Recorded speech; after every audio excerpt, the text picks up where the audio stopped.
If flying cars are so close, then a lot is gonna change. Potentially even more than when we transition from horses to cars. I mean, we're gonna start taking the skies. So I put together a quick list of off the bat pros and cons, good things and bad things about flying cars in general. So first con, death. Yeah, we agree with that? Death? With cars, you do have a chance at surviving. If you're flying in the sky and you see like a little emergency light, I don't know, man, that's pretty scary. Like you're no longer just trying to like brake and swivel away. There's a pretty high chance to die. Obviously, these flying cars will only be legalized once it's super ultra safe, right? It might have to even be fully automated. You might not even be able to drive it yourself unless you have like a special license, right? But as of right now, us simpletons that are used to normal cars, you think of a flying car, first thing you think of as a bad thing, death. How about pros? Less traffic. I mean, think of cities like Los Angeles, Mumbai, Moscow. I mean, these places are crammed. You can't get anywhere. You're stuck in traffic for hours and hours and hours. Imagine you could just zip right over them, get to your final destination in like 10, 15 minutes. That's great. Cons. How do you put signs in the sky?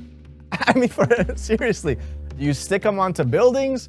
Do you have floating signs? That would be a massive problem. If the flying cars are fully automated, then they would all be on like an online grid. So they'd all be self-aware of where they are to avoid collision. They know where to turn and where to like elevate or descend to. But if you do want to manually override them, where are the signs? And how do you install signs in the sky? Pros, less roadkill, right? Squirrels can't fly, deer can't fly. You know, deer love to just jump in the middle of the road. Cons, more air kill. Let's get real. I mean, birds already crash into skyscrapers as it is.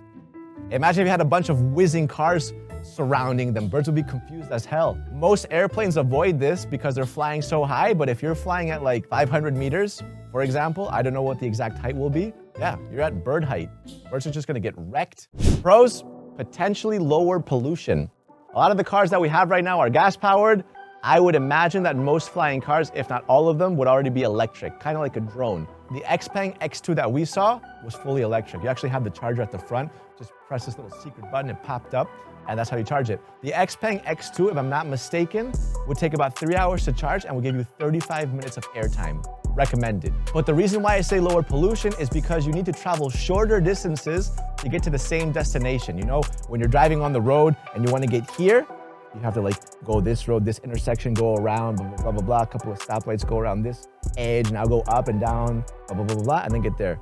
With a flying car, you just go A, B, straight line. So you would be traveling for a less amount of time than if you were doing it in the car. One of the main counter arguments to this though, which I guess would be considered a con, is that you would require a lot of energy for takeoff, landing, and climbing, you know? Just to climb and lift that entire thing, you need a lot of power, a lot of energy. And something that might come as a bit of a surprise to some of you is that electric energy is not as perfect as we are being told. Think of where electricity comes from. So, pros, great view. A lot of us have dreamt of flying. You know, when you're on an airplane, everyone's looking out the window and taking videos and photos, and you only get that little brief period of time before the plane goes too high up and you don't see anything anymore.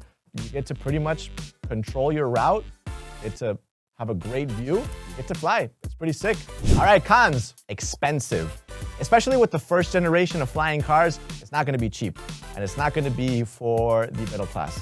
It will likely be pretty freaking expensive to buy, to maintain, and to insure. And that doesn't even go into like parking. You know, you might have to park it, I don't know, in a big ass balcony on the roof of your building, or maybe just on the ground, but you will require special parking. So already from the get-go, this will be exclusive for pretty rich people, if we're honest. All right, pro and a con at the same time, littering becomes deadly. Now, I think it's a pro because people will be so much more aware of it. Right now, people throw like a full McDonald's Happy Meal on the highway. Like it's crazy, but littering becoming so deadly would really make people stop littering, because if you like were to throw an empty can of Coke from the sky and hit someone and you killed them, if there's a potential death penalty for littering, you probably won't do it. So that's why I think it's a pro. It's also a con because the idiot that does litter is gonna maybe hurt someone or kill him. Pros, bear with me, flying drive-thrus. I know this sounds completely absurd, but if you think about it, how freaking cool would a flying drive-thru be? You know, you're up in like, I don't know, a building, and they have this little kind of gate, just drive through. You collect your fast food. If I were to wake up in a world with flying drive-thrus where I'm in a flying car and I'm like collecting my drive-thru, seeing the entire city below me, I would feel like, okay, this is it. This is the future. Cons, weather. Hey, I mean, imagine if you're up in the sky and it randomly starts hailing into your propellers. Clack, clack, clack, clack, clack, clack, clack. You see lights blinking, beep, beep, beep, beep, beep. What do you do? But if it starts raining, or maybe you get struck by lightning, or there's just a lot of wind, imagine everyone's up in the sky, and then you just get a massive gust of wind that for some reason nobody saw coming. It could be absolute mayhem. Pros. Now that cars are flying, they're also gonna have to stylize and decorate the underside.